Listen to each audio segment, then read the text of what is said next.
Huju, wago shindigu migizi and dodem, gazagasquaji mekag, and dunjiba. I'd like to share a little perspective today about Indigenous ways of knowing. Indigenous cultures everywhere have very distinct worldviews for each particular group and also very distinct ways of acquiring knowledge. I'll give you an example from my Ojibwe culture. One of my elders, Nancy Jones, who's a great first speaker of Ojibwe and deeply knowledgeable about our ways, often would say, you can always tell when the bear cubs are born.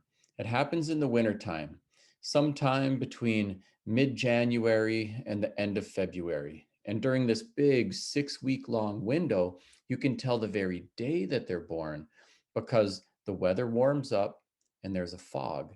And the fog is the breath of the bear, telling the bear cubs that it's time to bring their babies into the world. Now, someone with a scientific training would probably approach information like that with skepticism, thinking, how would she know something like that? Or show me the data set to prove it. Well, lo and behold, numerous organizations have been studying bears, including the Great Lakes Indian Fish and Wildlife Commission and other agencies as well. And they've determined through the scientific method, putting cameras into bear dens, recording weather patterns and things like that, that the bear cubs do indeed give birth with some variability in a 6-week range. But every day when the bear cubs are born, the weather warms up and there's a fog. Now, the scientific mind would say, well, it must be the change in barometric pressure, which is bringing on the fog, is also triggering a physiological response in the bears that's telling them it's time to give birth. I won't even argue that point. My question is, how did she know? How did she know? Because she did not know by applying the scientific method and developing a data set. She had a different way of knowing, but her body of knowledge was legitimate and even verifiable by the scientific method. Today, it seems like we can't build a building that lasts for 40 years.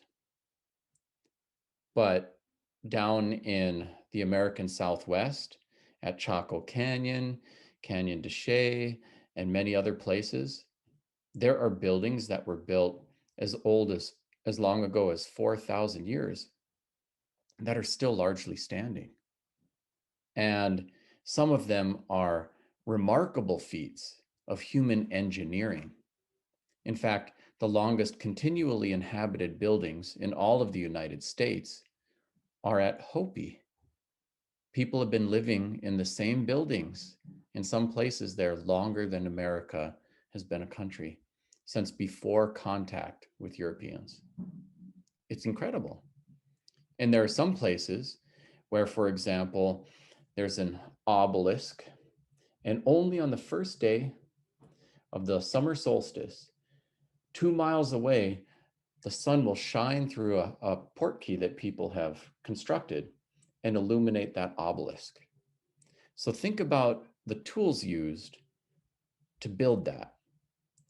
They didn't even have the tools that we would try to use to reconstruct it today, like a transit, which we use even if we're going to put in a highway. But their measurements were precise and could produce exactly that result.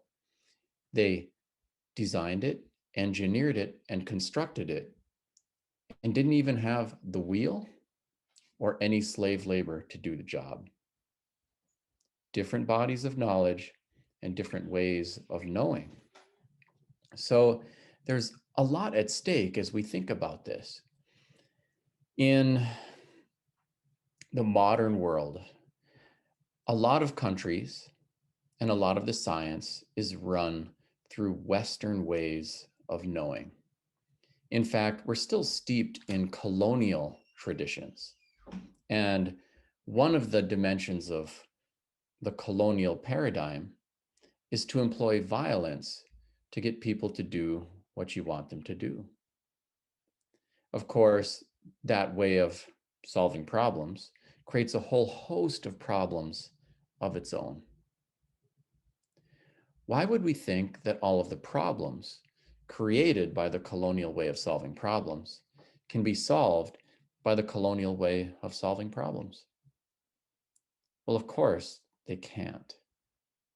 As Indigenous people, with our distinct worldviews, bodies of knowledge, and ways of knowing, we can and should pollinate the garden that everyone's trying to harvest from.